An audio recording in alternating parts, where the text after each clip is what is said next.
Pane mashoko ari kuda panguva ino the Citizen Coalition for Change page ari kuonekwa kunzi Comrade Gift Ostallos Siziba is under attack from ZANU-PF thugs.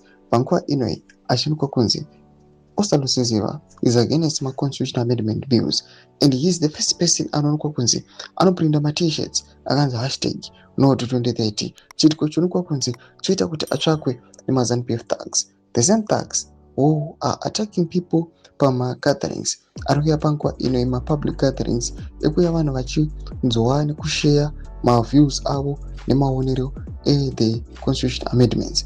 Kuonekwa kunzi Ostallos Siziba kunyange akauya akarambidzwa akanyimwa the opportunity to speak, now they are after him. Sarabina mashoko kudanyikwa panguva ino, subscribe or like on the bell icon.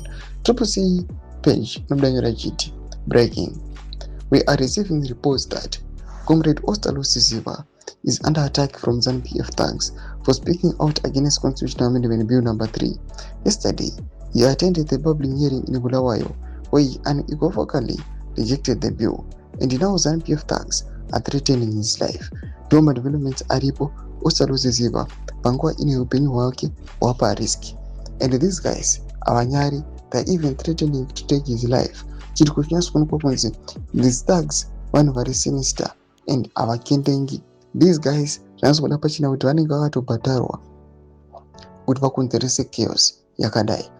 Could the same citizens, could the same Zimbabweans, these guys who are doing this, they're also Zimbabweans, and vari kuuya vachithreatena upenyu hwemamwe maZimbabweans. Chitiko chinoshamisa munyika yeZimbabwe kuti so who are we panguva inoi kuti maZimbabweans anoataka mamwe maZimbabweans achithreatena kuzotora upenyu hwavo, vari kana kuri kuti ari maChinese they will never threaten them, vanovasiya vakadaro.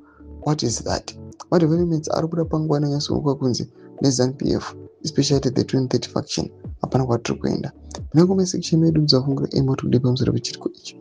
Musaona subscribe or like, chat on the bell icon.